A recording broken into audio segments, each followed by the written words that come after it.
Educating Mother. It all started when my mother asked me to tell the children a story. I cleared my throat and began. Long, long ago. How long ago? Squeaked my 3-year-old nephew, Venku. Never mind. It was a long time ago. Let's get on with the story. Try telling my history teacher that, said my 12-year-old daughter, Ambu. She insists that I get all the dates right in my history test. I decided to ignore her. There was this girl called Goldilocks. The names parents come up with, muttered Ambu. Thank God you didn't choose to call me Long Nose or Saucer Eyes. Goldilocks decided to go for a long walk. I continued.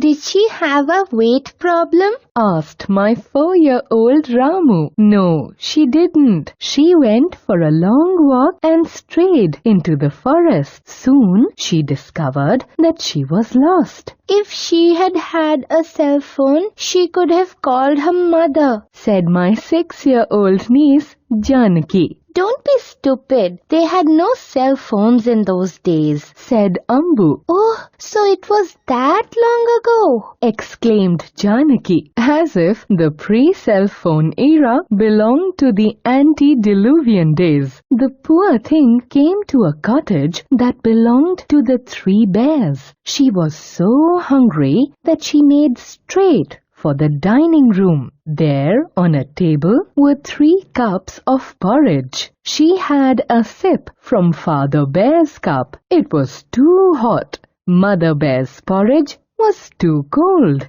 But the porridge in Baby Bear's cup was just right. So she drank the Baby Bear's porridge. Actually, I think Goldilocks is a murder mystery, said Ambu. Her reading consisted of a staple diet of thrillers and romances, and her thoughts tended towards the macabre. This was too much, even for me, indulgent mother though I was. A murder mystery? How can you be so stupid? Well, how do we know it wasn't murder mystery? I've only heard your version of it. How do I know you haven't edited out all the interesting bits simply because you don't approve of murder stories? I think Goldilocks was an heiress. The house in the forest belonged to the person who stood to inherit the property if she died. Seeing her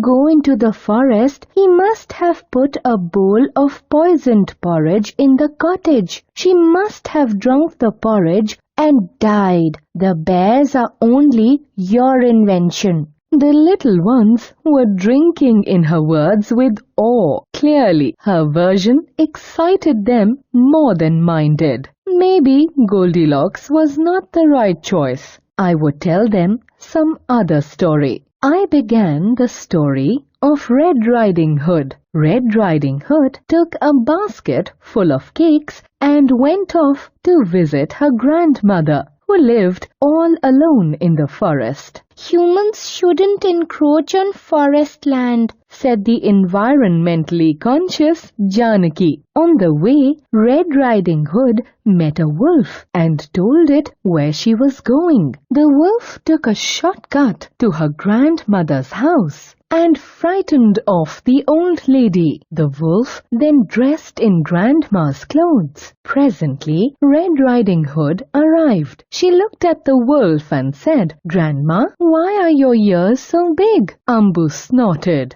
If one of us had mistaken a wolf for Grandma, we'd have been eaten by Grandma, even if the wolf had spared us. Even the youngest was shaking his head in disbelief. Grandmas don't look like wolves, do they? He asked. My mother was watching me carefully. I could sense an air of hostility gathering against me. Of course, grandmothers don't look like wolves. Forget Red Riding Hood. I'll tell you the story of Cinderella. Oh, Mother, not that simpering idiot who waited all her life for Prince Charming to save her. She could have escaped her stepmother by getting herself a good education and job, said Ambu. How could she have gone to school when she was made to do all the housework by her stepmother? I had her there. She could have gone to night school. Anyway, Mother, why are all the daft persons in your stories girls? Who wrote these stories with a gender bias? Ambu asked indignantly. It was difficult enough trying to keep 3 children out of mischief by telling them stories. It didn't help if one had to be politically correct too. I had to think of a story where the protagonist was male and preferably